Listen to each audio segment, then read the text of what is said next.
Assalamualaikum warahmatullahi wabarakatuh. Selamat sore, salam sejahtera untuk kita semua. Mohon maaf untuk mempersiapkan Anda menghadapi ujian akhir semester. Ibu mempersiapkan beberapa materi kaitannya dengan akuntansi pemerintahan, sejarah, perkembangan dan isu-isu terkini. Mungkin lebih banyak kepada sejarah dan perkembangan akuntansi pemerintahan yang cakupannya adalah mengenai basis accrual dan implementasinya pada sistem akuntansi pemerintah daerah. Nah, yang pertama, sejarah pertama itu adanya pendirian kompartemen akuntansi sektor publik ya. Jadi kalau kita runut banyak sejarah sebenarnya mengenai penerapan accrual basis ya, mulai dari munculnya munculnya PP 24 tahun 2005, munculnya PP 71 tahun 2010 yang Anda sudah Anda sudah pelajari ya sebelumnya. Nah, awal Orde Reformasi itu ada pendirian kompartemen akuntan sektor publik ya oleh IAI. Ya, pada saat pergantian Orde Baru menjadi Orde Reformasi, mengajak akuntan pemerintah berkiprah pada dunia akuntansi. Jadi selama ini kalau kita kenal akuntan adalah akuntan untuk private sector. Tetapi karena lahirnya era Orde Reformasi ini mengajak kalangan pemerintah untuk masuk dan memberikan kekuatan baru kepada IAI, BPK dan BPKP untuk fokus atau untuk lebih memfokuskan diri menggarap lahannya sektor publik. Kenapa? Karena sektor publik ini sebenarnya lahannya luas sekali dibandingkan private sector. Ya, masih banyak lahan yang belum digarap. Ya, mungkin karena orang berasumsi bahwa public sector ini tidak ada mungkin kompensasi yang besar dibandingkan dengan private sector. Sebenarnya salah ya, sebenarnya salah. Kenapa? Karena sebenarnya lahan yang perlu kita garap di public sector itu banyak sekali gitu. Banyak sekali. Buktinya sampai sekarang saja kita belum menemukan laporan keuangan utuh Indonesia gitu ya. Mungkin bisa someday ya. Memang berproses dan kita sudah berjalan terus untuk berproses lebih baik dengan kemudian lahirnya akuntansi sektor publik berbasis accrual. Dulu kan masih cash basis, kemudian cash toward accrual, dan sekarang kita sudah mengimplementasikan di pemerintah daerah akuntansi sektor publik berbasis untuk pelaporannya berbasis accrual. Nah, itu sekilas ya. Ada kemudian IAI berhasil pada saat itu dengan mendirikan kompartemen akuntan sektor publik. Kemudian mendirikan Dewan Standar Akuntan Sektor Publik. Itu keberhasilan IAI untuk mengajak institusi pemerintah, orang-orang di institusi pemerintah untuk menggarap lahannya public sector accounting. Kenapa? Karena perlu gitu ya. Untuk apa? Membuat tatanan sektor publik yang jauh lebih baik setiap saat. Oke, kemudian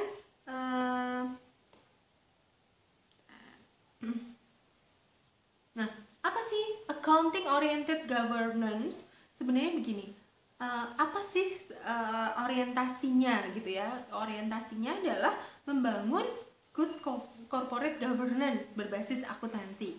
Kemudian laporan pertanggungjawaban realisasi anggaran yang lebih baik gitu. Kemudian manajemen keuangan berbasis akuntansi yang tertata rapi sehingga dapat mencapai tujuan bersama, yaitu mensejahterakan masyarakat. Kalau pelaporannya rapi, berarti kita bisa menghitung berapa pendapatan yang kita bisa hasilkan secara merinci. Kita bisa tahu aset-aset produktif mana yang bisa menghasilkan pendapatan, yang tentunya melalui badan usaha milik negara. Tapi kalau kita tidak terinci, misalkan PJKA asetnya di mana-mana, tapi tidak terinci, maka bisa jadi ada hal yang karena tidak tahu asetnya di mana-mana, ada tata kelola yang kemudian harusnya dimanfaatkan bisa lebih berdaya guna, tetapi belum bisa maksimal digunakan. Seperti itu.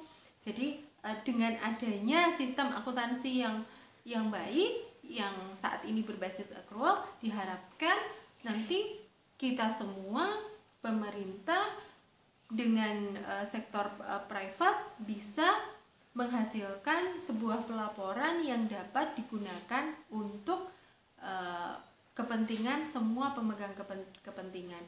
Jadi kalau laporan keuangannya baik, pemerintah ya, sektor private sektor juga begitu. Kalau laporan keuangannya baik, karena tujuan dari sebuah laporan keuangan adalah membantu manajemen untuk mengambil sebuah keputusan. Kalau laporan keuangannya tidak baik, tidak memberikan informasi yang baik, tidak mudah dipahami masyarakat, tidak mudah dipahami oleh pengguna laporan keuangan, maka bisa salah untuk mengambil keputusan. Nah, manajemen keuangan berbasis akuntansi ini di private sector itu adalah tujuannya. Ketika manajemen keuangan berbasis akuntansi di di public sector, Ibu ralat ya, bukan private sector tapi di public sector itu baik, maka diharapkan hasil yang baik untuk dapat menyejahterakan atau mencapai tujuan utama dari public sector, yaitu kesejahteraan masyarakat, gitu ya. Kemudian perencanaan anggaran pendapatan belanja negara dan daerah berbasis akuntansi dan berdasarkan laporan keuangan. Apakah sudah dilakukan? Alhamdulillah saat ini kita sudah melakukan, sudah berprogres. Kemudian BPK juga berbasis manajemen audit, operational audit dilengkapi dengan pemeriksaan laporan keuangan oleh pemerintah. Kita saat ini 2020 sudah dilakukan. Ini adalah hasil dari reformasi di public sector accounting, gitu ya, di public sector dengan lahirnya public sector accounting, gitu ya. Jadi accounting oriented governance itu tadinya yang diharapkan. Jadi orientasinya itu. Kemudian hasilnya kita bisa nikmati saat ini, gitu ya. Nah, oke. Nah, kalau kita bicara sejarah awal tadi Ibu bilang PP 24 tahun 2005, nanti ada baca secara garis besar apa isi dari PP 25 tahun 2005. Kemudian PP 24 tahun 2005 dan perubahannya pada PP 71 tahun 2010 mengenai penerapan akuntansi berbasis accrual untuk public sector ya. Kemudian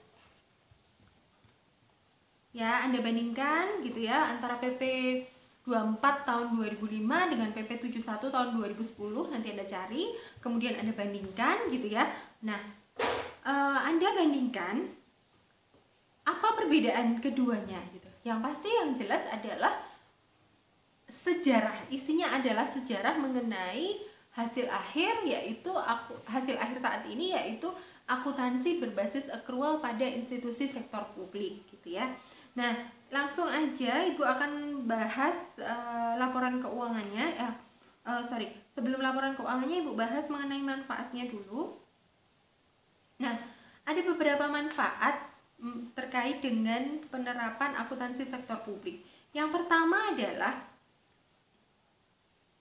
pada basis accrual itu kompleks ya, tapi lebih bisa digunakan atau lebih informatif ya dari laporan keuangan berbasis accrual pada laporan keuangan akuntansi sektor publik yang menggunakan basis accrual itu lebih kompleks, akan tetapi lebih informatif, lebih menunjukkan kondisi yang real gitu ya. Karena Anda belajar di akuntansi mata kuliah mungkin di PA atau mata kuliah lain, atau memang secara overall akuntansi itu sendiri, pada saat menerapkan basis accrual maka kita bisa melihat bahwa kita punya expected rate of return atau expected return seperti apa, kemudian kita punya orientasi ke depan berdasarkan laporan keuangan seperti apa, kita bisa membuat proyeksi seperti itu. Dan misalkan kenapa? Karena di accrual basis ini menunjukkan semua aktivitas yang dilakukan oleh perusahaan, baik yang menghasilkan kas pada saat itu atau yang menghasilkan sebuah transaksi yang akan menghasilkan kas pada masa yang akan datang.